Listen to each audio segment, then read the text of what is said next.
Hello, everybody. My name is Julia Lozier. My pronouns are she, her, and I'm the Assistant Director of Events for Enrollment Management here at the University of Massachusetts Amherst. I'm also a proud UMass Amherst alum from the class of 2012, and I'm delighted to be your MC and kind of the person starting things off for our day in the life at UMass Amherst Parents Edition today. Thank you once again so much for being here and for joining us. It's going to be a great event.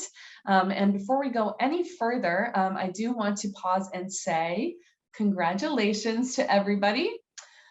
This is a big deal. You have made it very far along in the arduous journey of college admissions and officially have a student who has been admitted to college, specifically to UMass Amherst, which I'm so proud to represent.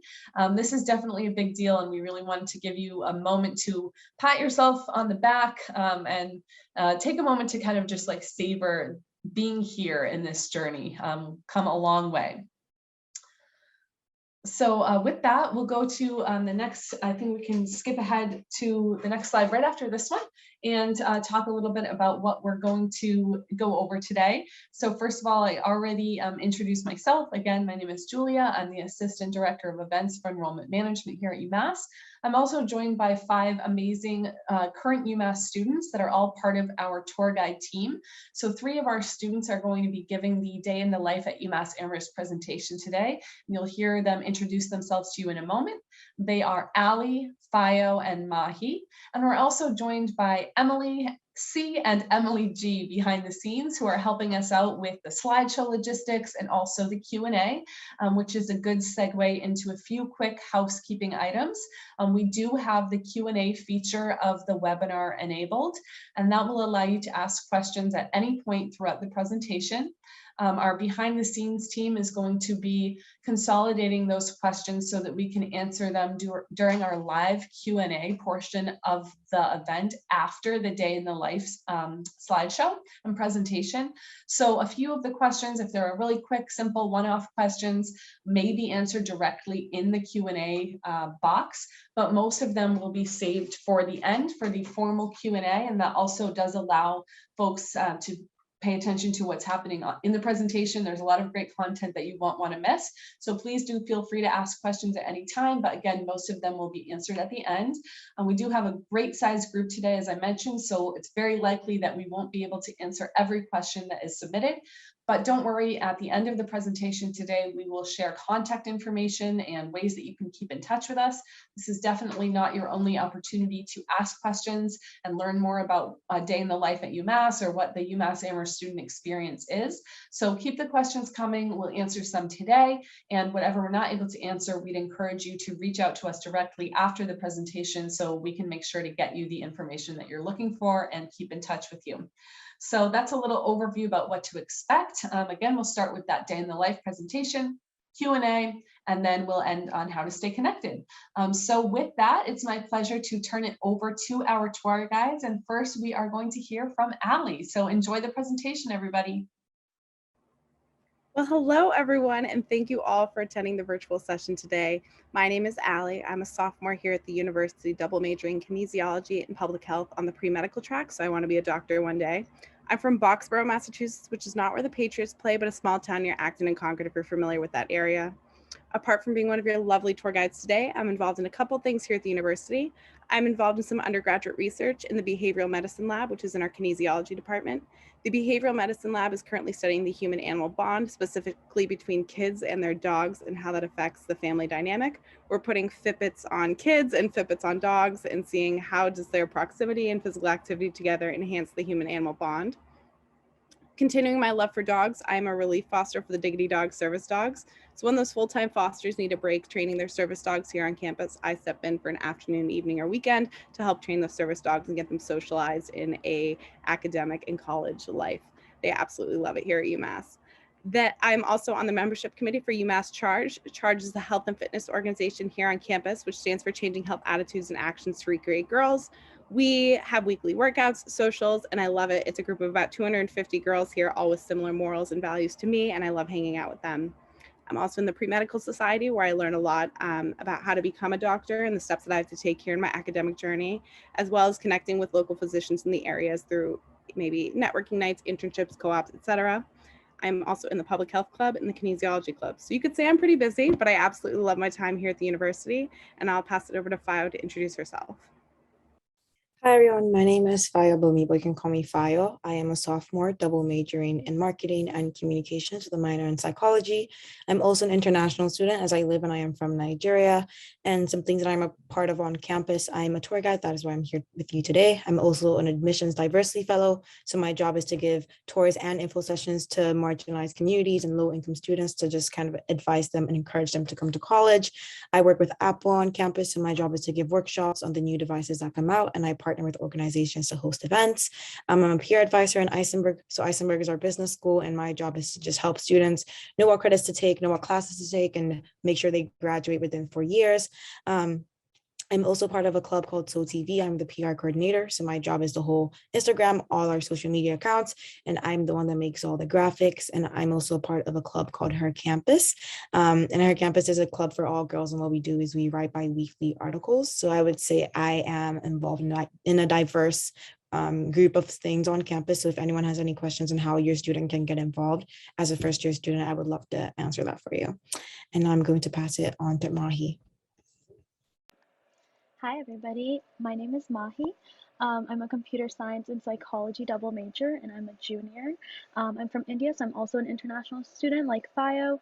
So I'm fairly new to the Massachusetts area, but I'd love to, answer questions if you have any for out-of-state students, stuff like that. I also saw a few things in the chat about computer science, so represent. I'd love to answer questions about computer science as well. On campus, I'm pretty involved. I'm a tour guide, so that is my part-time job.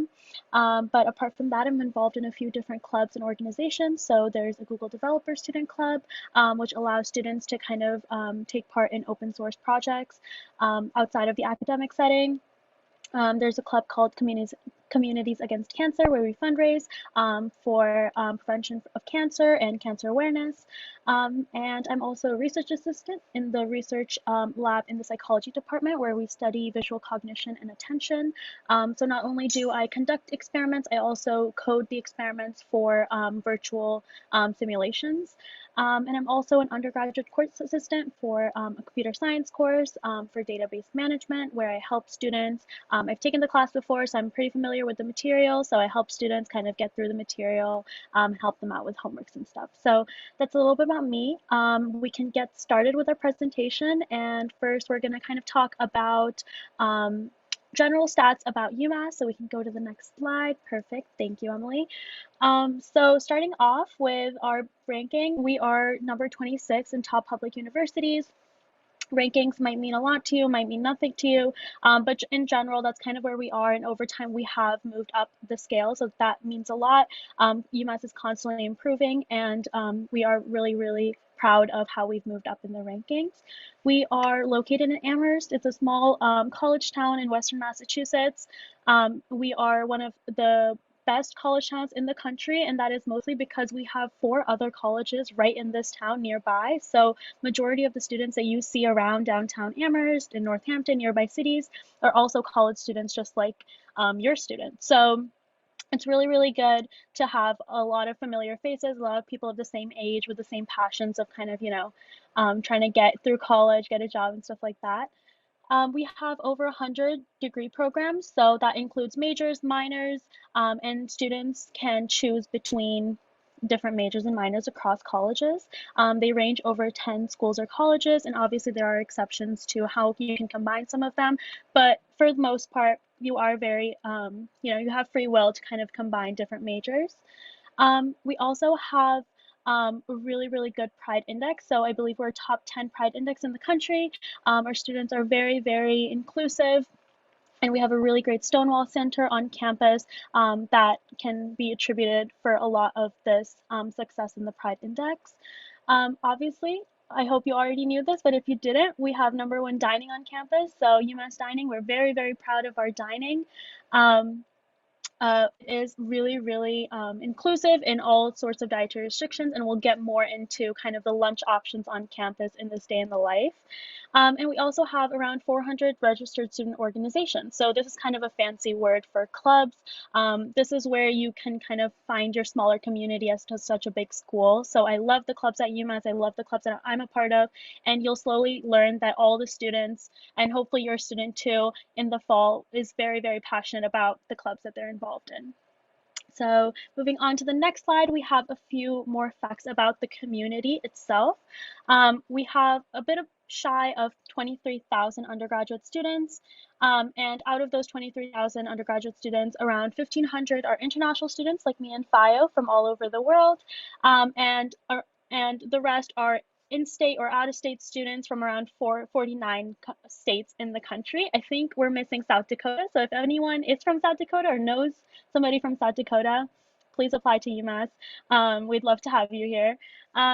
We have around 31% students of color, 21% first-gen students, and 22% Pell Grant recipients. So this is really great because on campus, you're always going to be able to meet people who have different backgrounds, different stories, different interests as you. It's really nice to kind of go through college experiencing other people's experiences and kind of learning from their life. So that is about the community, kind of the statistics. I'll pass it on to Fayo to get us started with the day in the life for your student.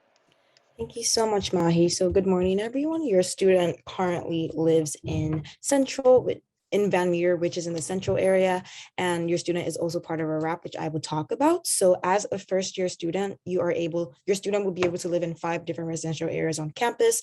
The first would be Northeast, Central, Orchid Hill, Southwest, or the Honors College. And I'm going to talk a bit about every single one of them. So Southwest is our biggest residential area on campus. It houses about 4,000 students. We like to say it's a city in itself, basically, because there's just so much going on with so many students of so many personalities. You're always going to find a different scene at Southwest. So we like to say if you enjoy the hustle and bustle of like a city vibe, then Southwest would be great for your student. Next, we have Northeast. So Northeast, majority of the students that live in Northeast are STEM students because it's the closest to your labs and your classes. So we always advise STEM if your student is going to be a STEM major, we always advise that if they want to live close to their classes, they could opt to live in Northeast. But if they don't, they 100% don't need to also. Northeast is closest to one of our dinings, Worcester dinings, which we will talk about later on, but we just always like to make that as a note to other people. We have Orchid Hill. Orchid Hill is our smallest residential area on campus. It is located on the hill. I don't know if you can tell by the name, but it's a very scenic place to live. The sunsets are amazing. People that live there, they just always have the best pictures of the sunsets. So we always want to say, if you enjoy like a smaller community than usual and just a quiet, nice place to live, I'd say Orchid Hill. And next we have Central. So by the name, I hope you can tell that it is in the center of campus.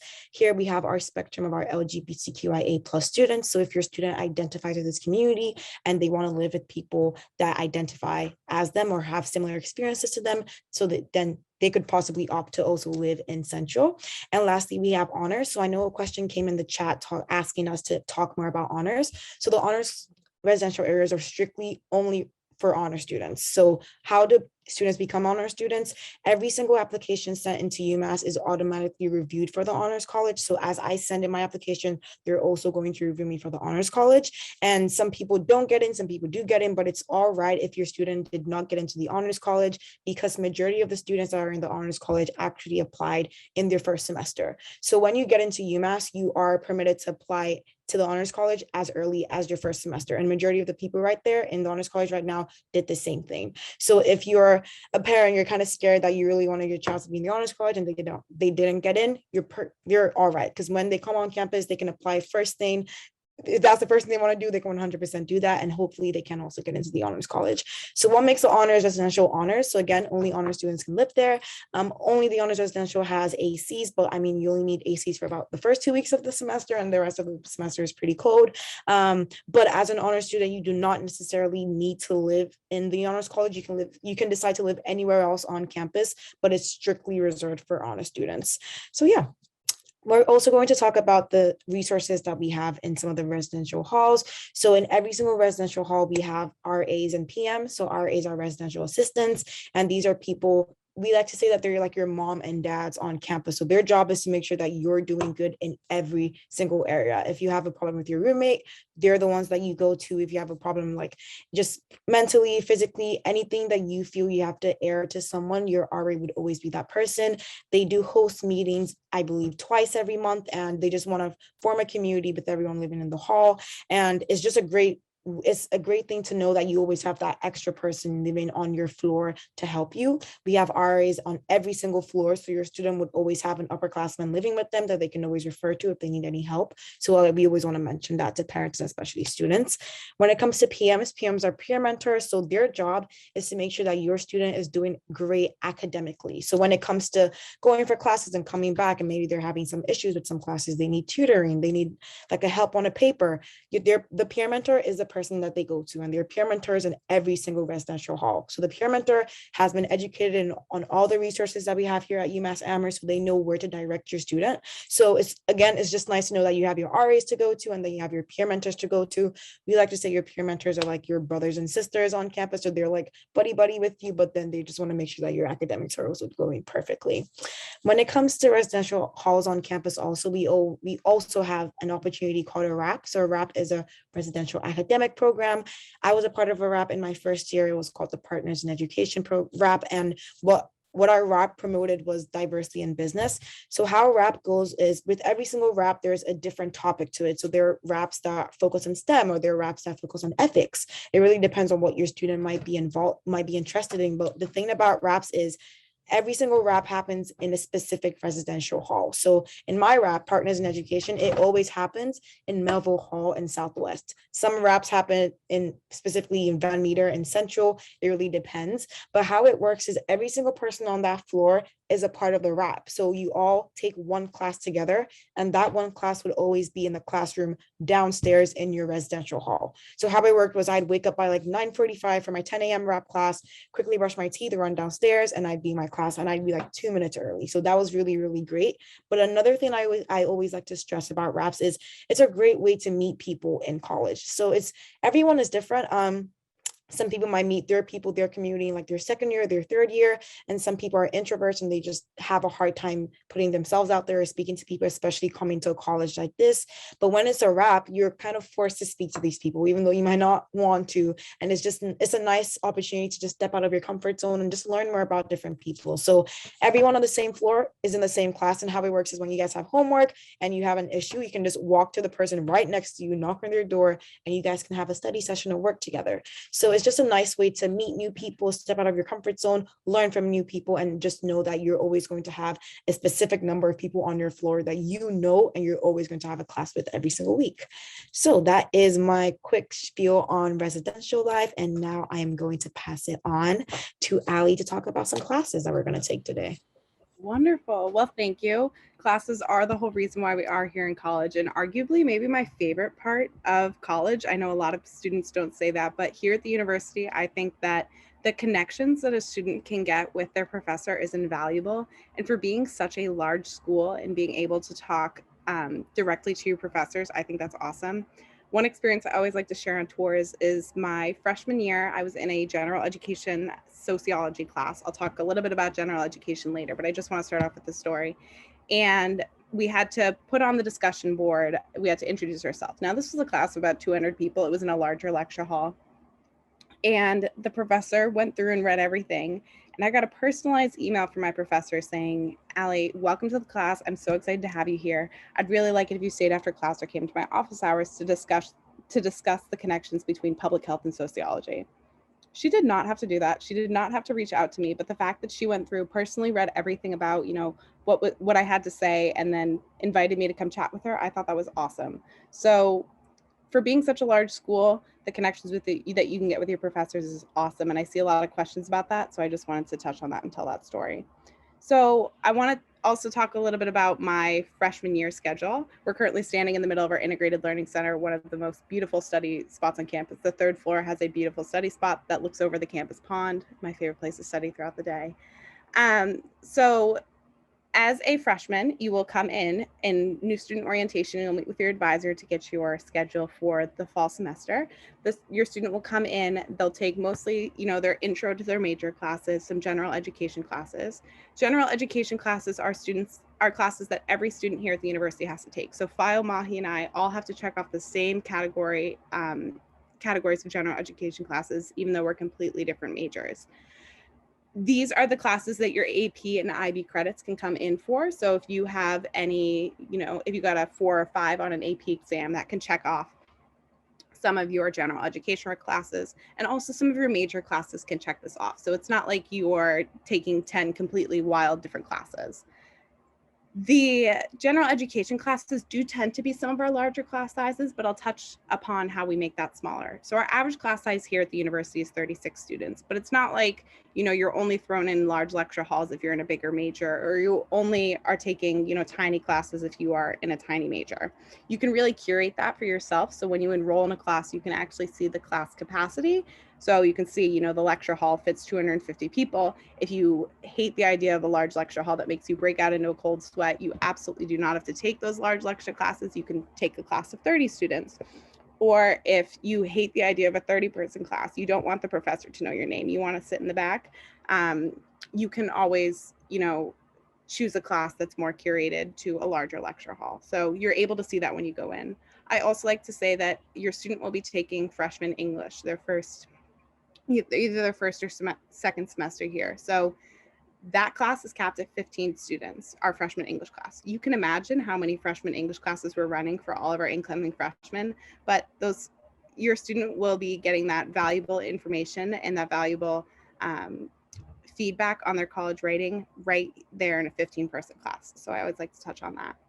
We really value hands-on learning here at the university. A lot of our classes have either discussion or lab sections built into them that also make the class feel smaller. This is a sort of addition to a class that's capped at 25 students. So say your student's class meets Monday, Wednesday, and Friday. For example, Tuesday morning, they may come in to attend either discussion or lab section. This is with a graduate teaching assistant and also an undergraduate teaching assistant. So let's take my anatomy class. I meet Mondays, Wednesdays, and Fridays, and then Tuesdays I go into a lab section. We have 2, they're called automage tables. This is where that hands-on learning really comes in. Think of it as a 6-foot-long iPad with a human body on it, and we can, dissect it. We can look at all the different body parts, and then we also have models all around the classroom. I think that the discussion section that I go into every Tuesday is the most valuable portion of that, as I am directly, hands-on, seeing for myself how the human body works, how those systems interact, and learning about it with my actual hands in a small discussion style classroom.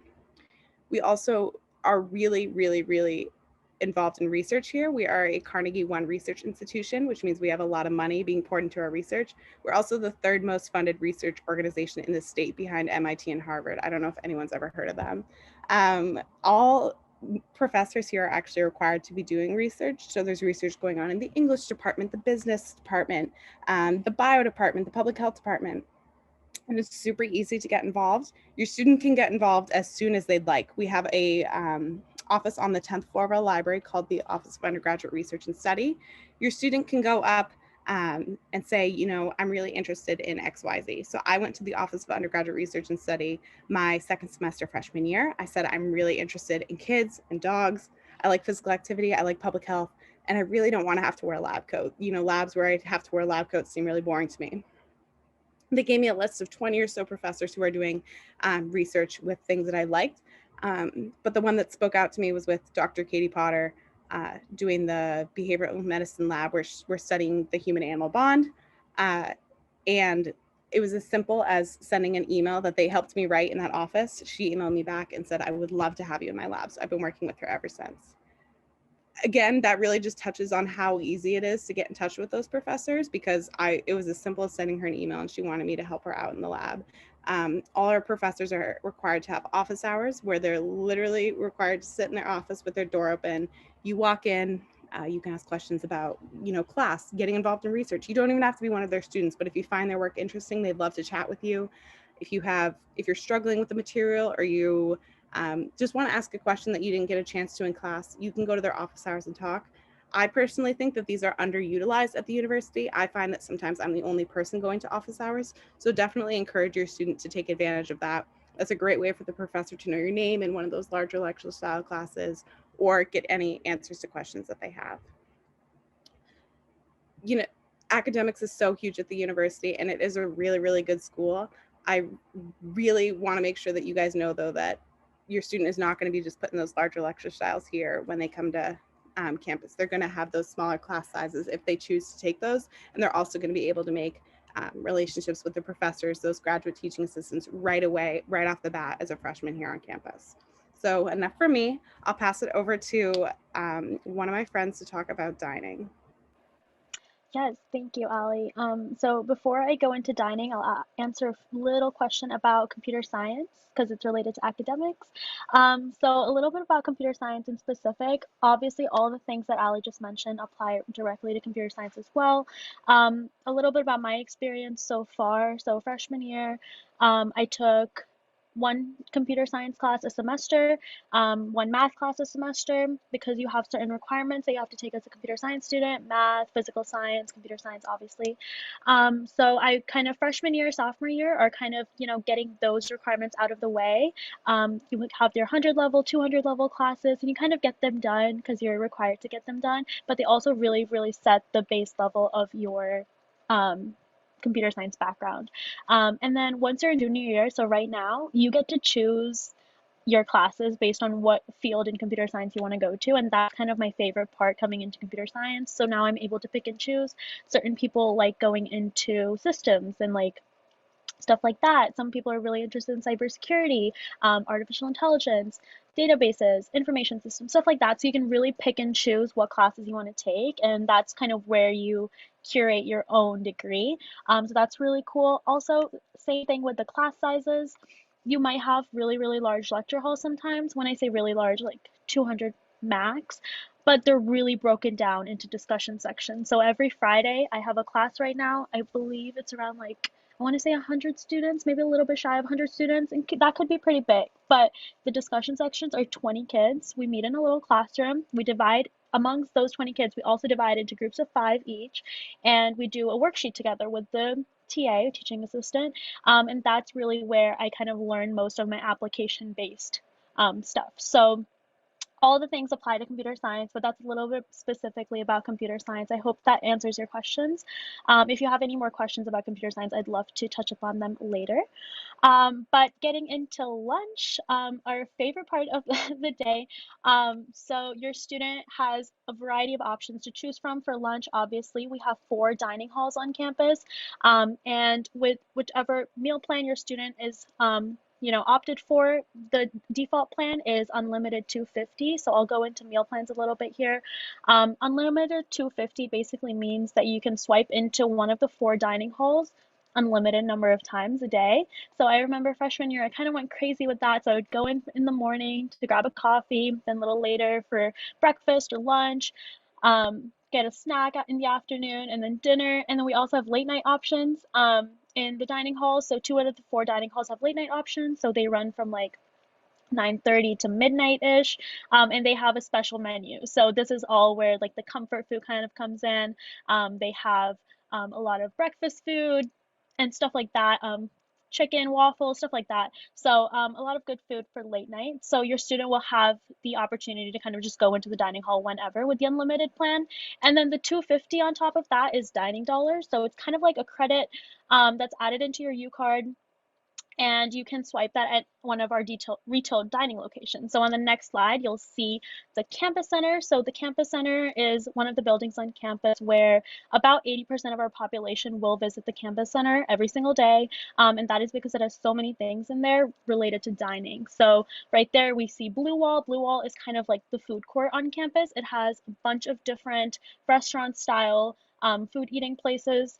And you can swipe your dining dollars there. So there's like a burger place, Mediterranean, Asian food, sushi place, salads, stuff like that, everything. And then we also have Harvest, which is more of a sustainable marketplace where you can get really good vegan food, salads.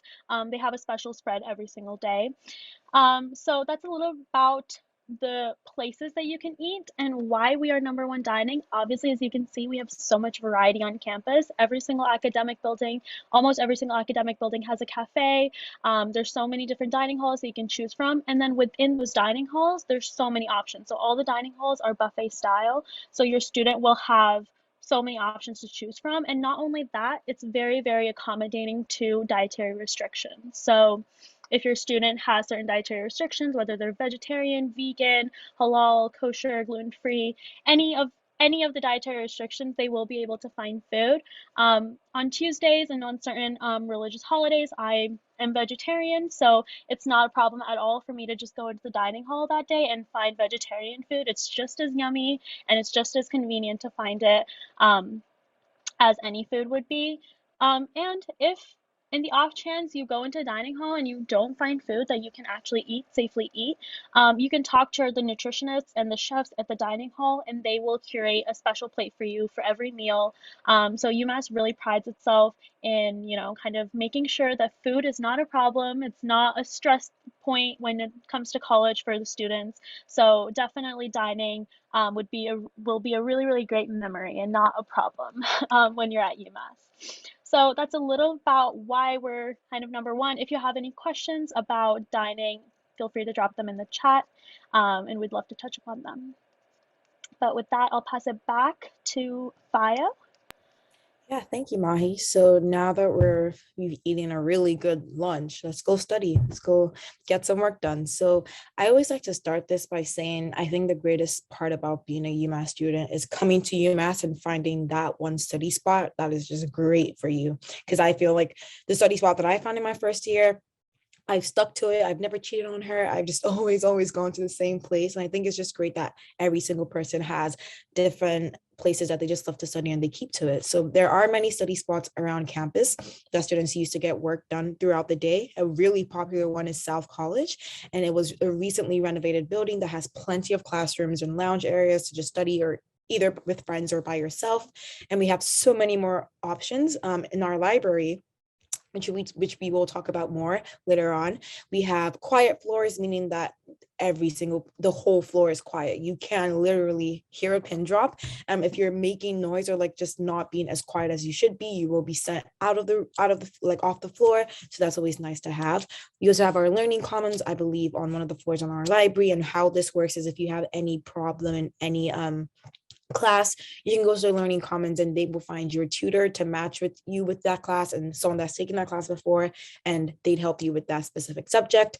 We have our writing center, and the really great thing about our writing center is that you can go to the writing center at any stage of your writing. So this writing center is located in the basement of our library, and how it works is if you can't start your essay, or if you don't know how to filling the essay in the middle, or you don't know how to conclude your essay at any point in any stage of the writing process, you can go there and they would help you. And we always like to say that they would increase your grade by 1 point. So if the paper was like a B, then you'd get a B plus, or if it was an A-, you get an A. So that's what they just always want to make sure that you're getting higher when you go back to submit it.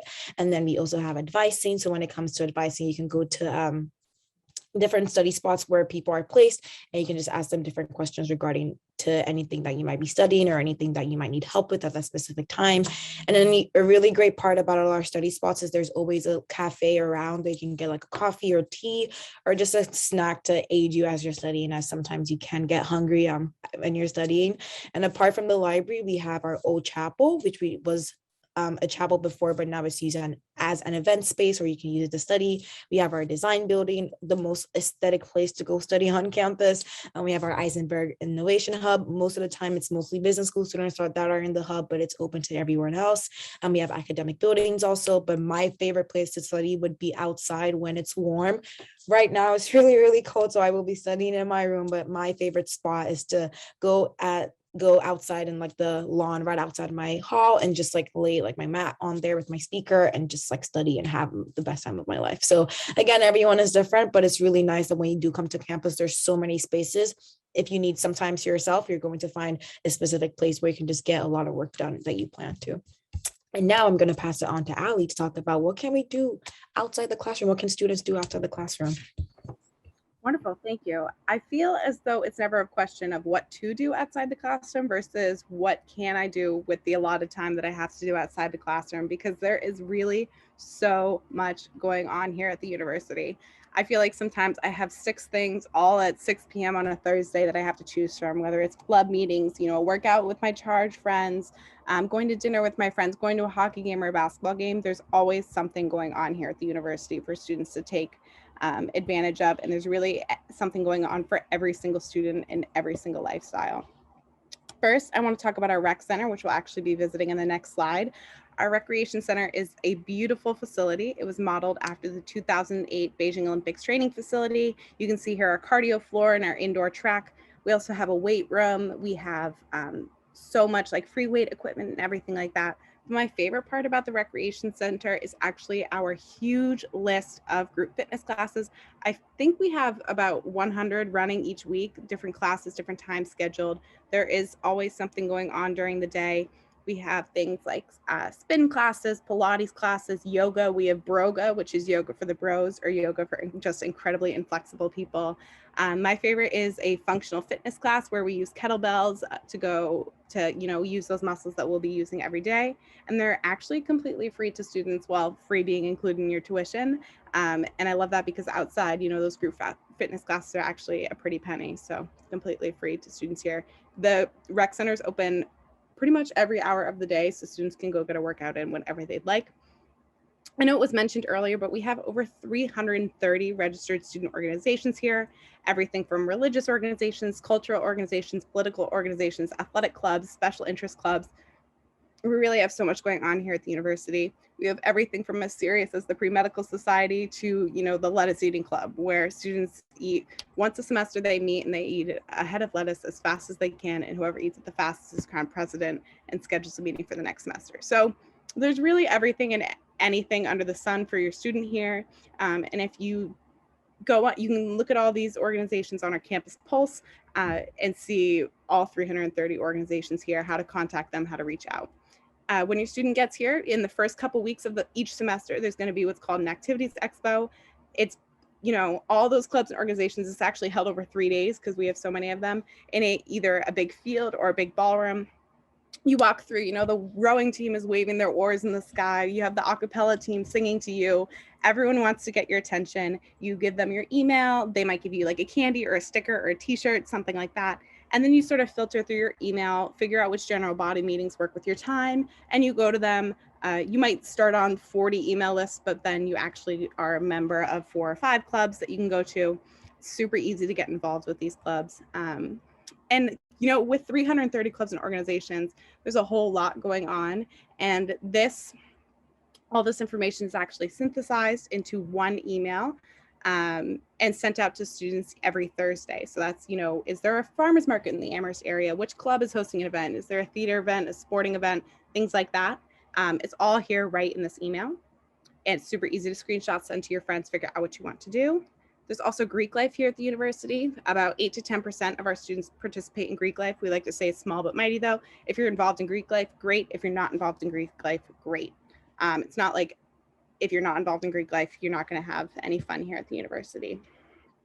There's also internships that students can be involved with. We have an amazing career services advising department for the whole university in general, but then also for specific colleges, they also have their own advising department. And then we have a lot of pre-professional advising here to help you find internships, co-ops, whatever you want. And then we have a search engine. It's like if LinkedIn and Indeed had a baby. It's called Handshake. You can go in, search for those internships, co-ops, jobs, whatever. Speaking of jobs, you could work in the dining hall. You could be a bus driver. They're actually the highest paid job here on campus. They believe they pay close to $20 an hour for you to drive our Pioneer Valley Transit Authority bus around. We'll talk about that in just a minute. And yeah, there's really so much going on. Again, it's never a question of what to do, but what can I do? What can I fit in my schedule with all my homework and everything? So I'm going to pass it off and we're going to talk about resources here for your student. Thank you, Allie. So there's a bunch of different resources on campus, obviously academically, socially, emotionally. we'll start off by kind of showing you guys the library and a few of the resources in the library. So in the next slide, you'll see kind of what the different resources are.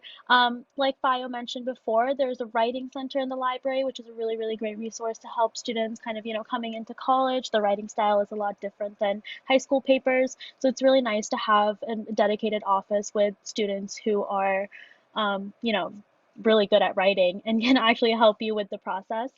We also have a tutoring center on the 10th floor in the library, which provides free tutoring. So my roommate is a tutor for the tutoring center, and she is basically tutoring students in classes that she's taken before, received a really good grade, so she knows the material very well, and it's free for all students. It's a really great resource as well to kind of get that another student's perspective instead of, maybe the professor or a TA and stuff like that.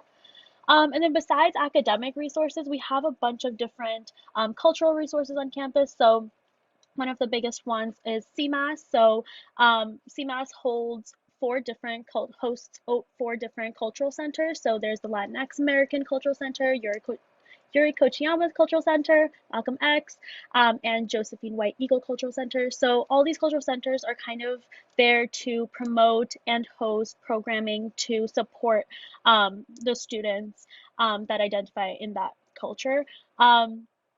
One of the recent, my friend was telling me, the Malcolm X Cultural Center, they hosted like a cute little Palentine's night.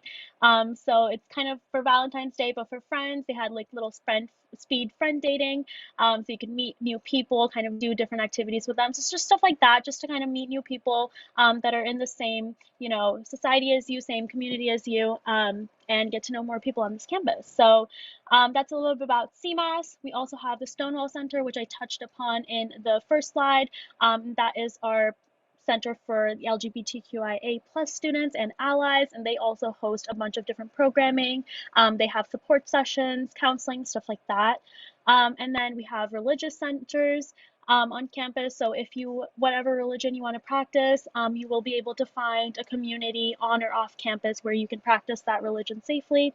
And we also have a few different other support system kind of centers. So we have the Center for Women and Community and the Center for Men and Masculinity. And these are obviously not, hard and fast to the gender as the name suggests. They're open to all students of all identities.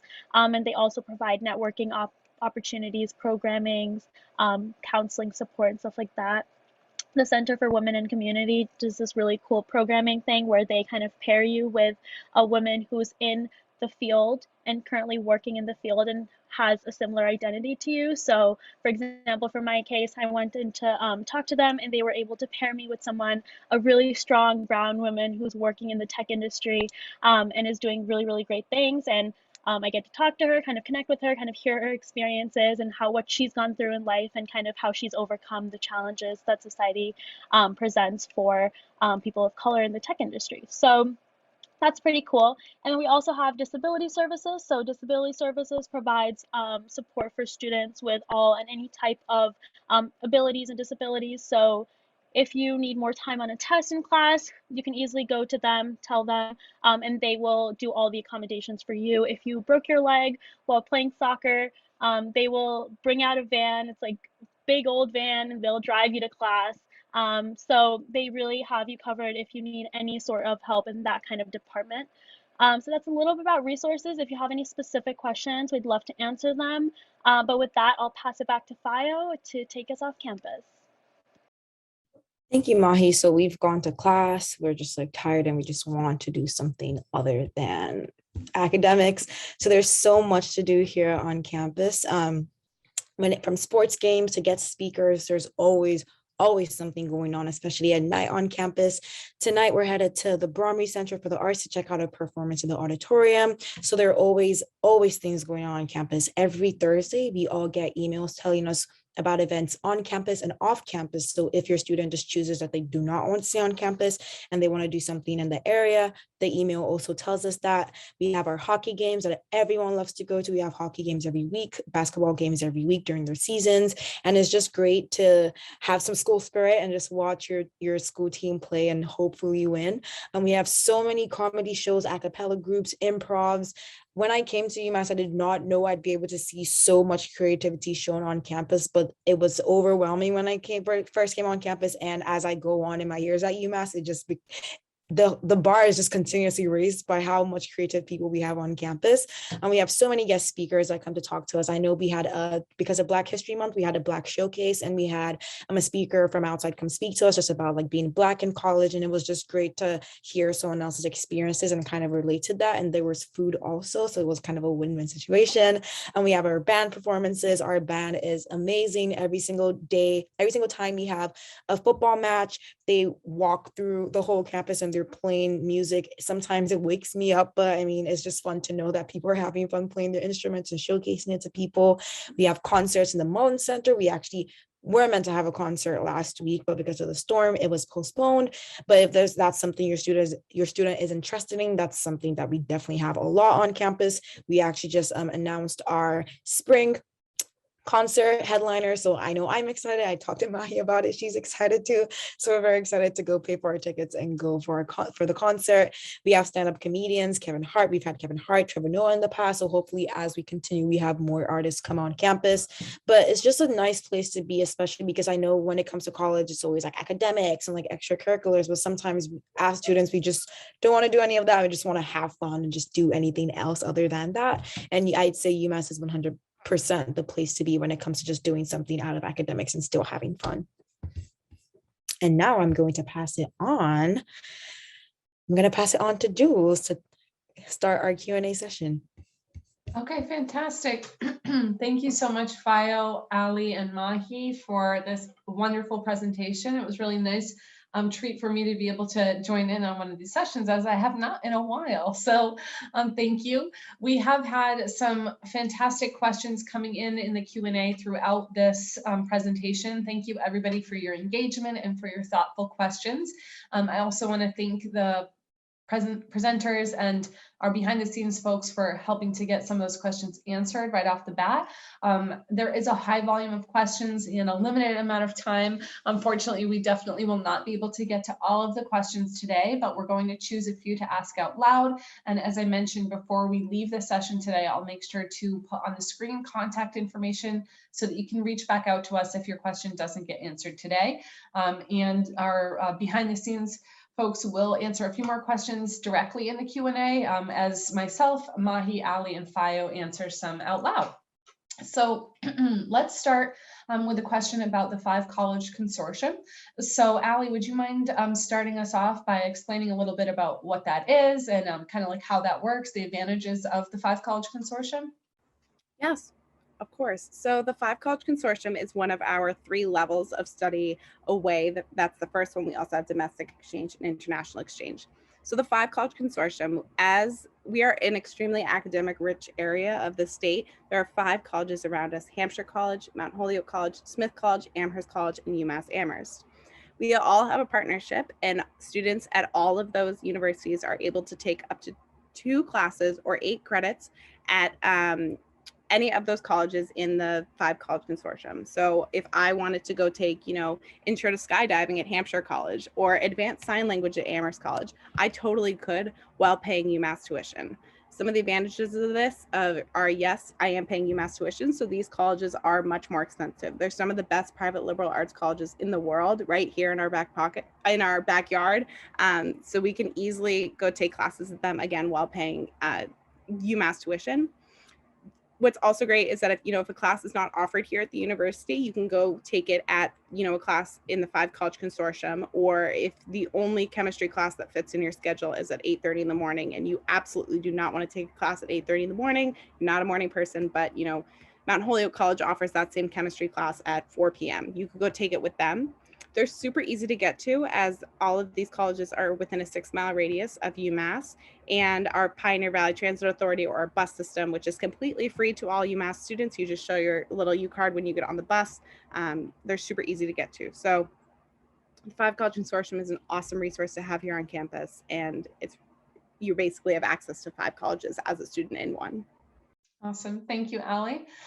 For the next question, I'm going to go to Fayo. Fayo, could you tell us about the most interesting course that you've taken at UMass so far? Oh, 100%. So just to reiterate, I'm a double major in marketing and communications, the minor in psychology. But the best class that I've taken at UMass was a theater class. So it was a theater 105 class. And I think I always say this, another really great thing about coming to UMass is the fact that you have the opportunity to take classes that have nothing to do with your major. So we have this thing called general requirements that all students have to fulfill. So we have general requirements in diversity US, diversity global, and physical science general requirements. And we always advise students to fulfill these requirements by taking classes that have nothing to do with your major.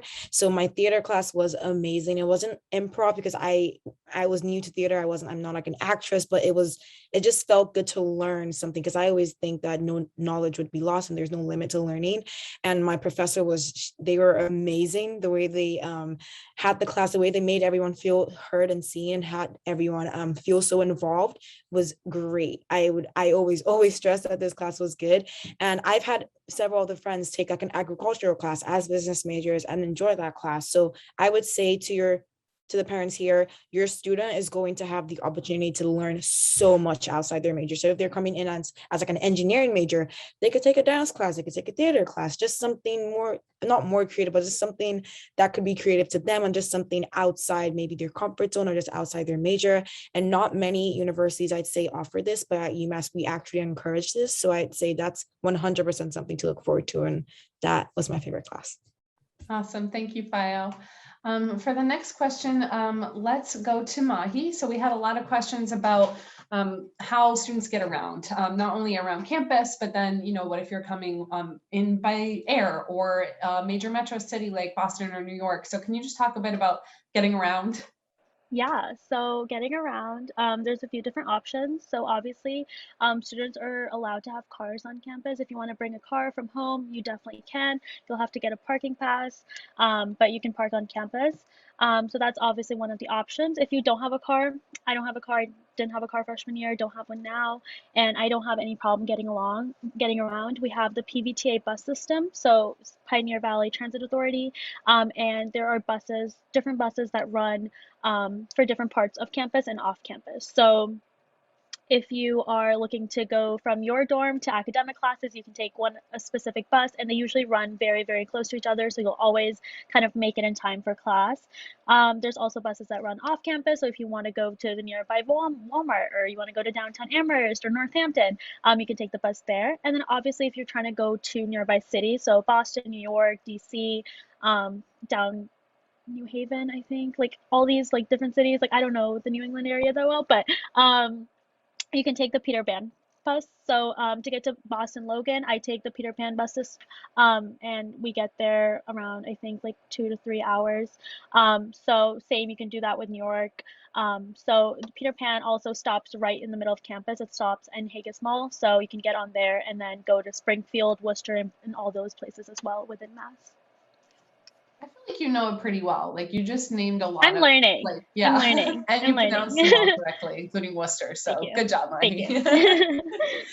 I always say that because that's a very commonly mispronounced name. But then again, we have Worcester Dining Hall. So I guess everyone at UMass knows how to say That's it now. why. Yeah. That's why. Awesome. Thank you. So Allie, I'm going to ask you kind of like a triple part question, which is some very important topics. So thanks for jumping in here. Some of the parents would love to hear a little bit more about health and safety on campus, which can encompass a lot of different things. So if you'd be willing to dive a little bit into physical health, mental health, and then campus safety and security, whatever you want to share in those topics would be great. Totally. So this is definitely a loaded question. My mom was always the mom on tour raising her hand to ask about, the safetyness of campus. So it is a near and dear question to my heart. So we are actually recently ranked the safest campus in all of Massachusetts. And for being the largest campus in all of Massachusetts and also the safest campus in all of Massachusetts really says, a lot about all the resources that we have here to make a student feel safe.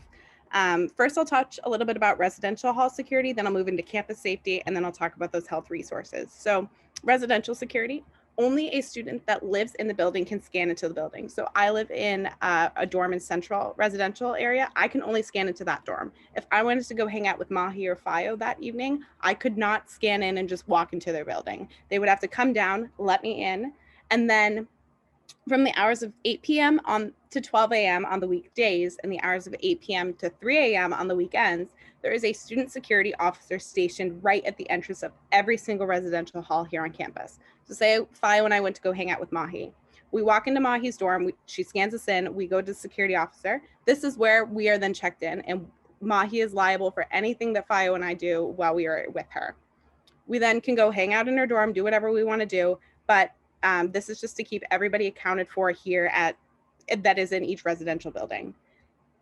To get into any hallway, staircase, elevator that's going in further into the residential hall, the student then needs to badge in one more time, and then there is a physical key to unlock your dorm. So that is 4 levels of security to make sure that I'm getting into my dorm and nobody that does not live there cannot get into my dorm. So campus security. We have 63 police officers, all for UMass. They are all trained by the Massachusetts State Police, so they know what they're doing.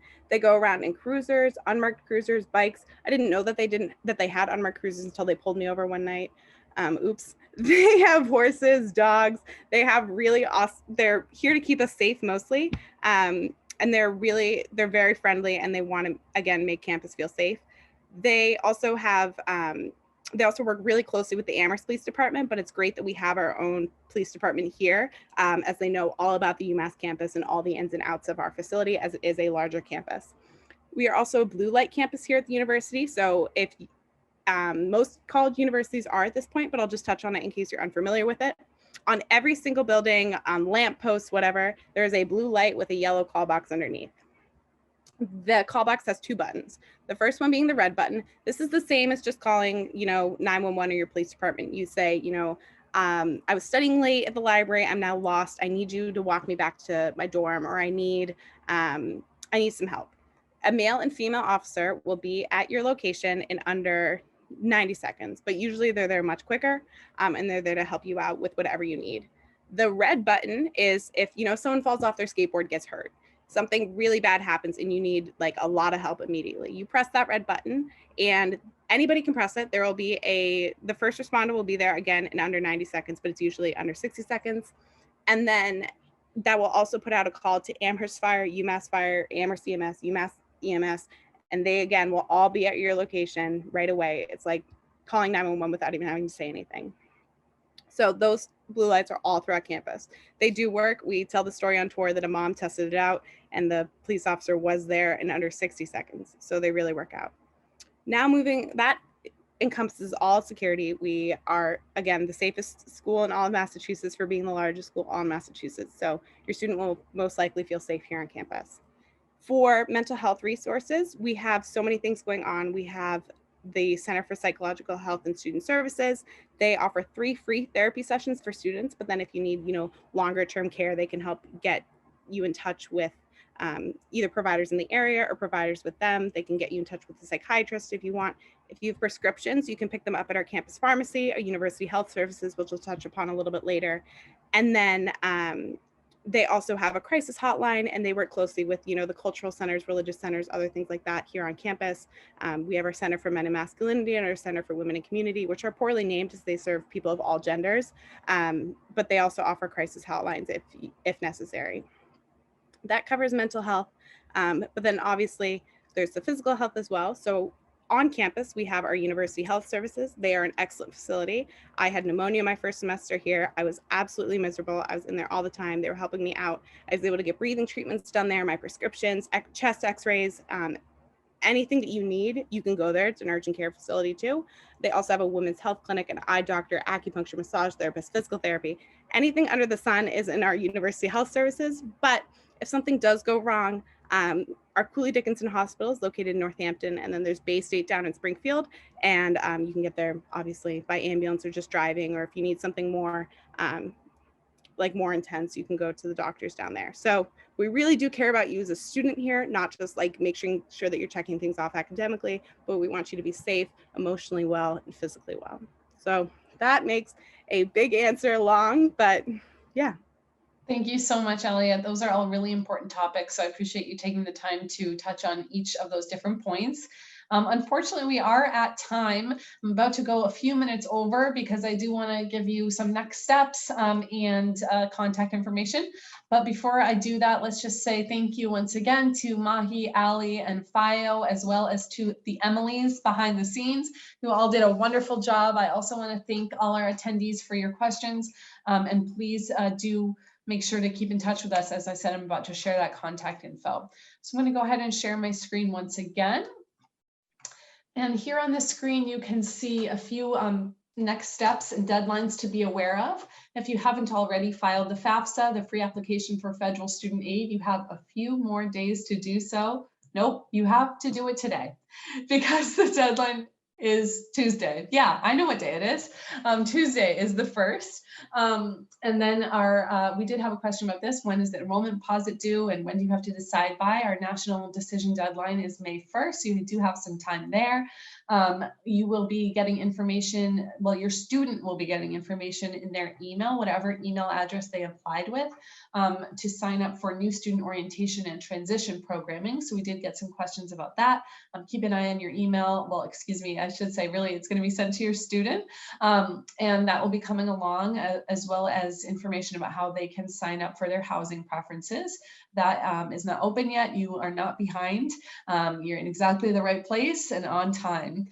And then just a note that if your student does choose UMass, which we hope that they will, they'll need to submit their official high school transcript with all those final grades by July 1st. So last but not least, again, oh, sorry, let me just mention one more moment about next steps for that new student experience.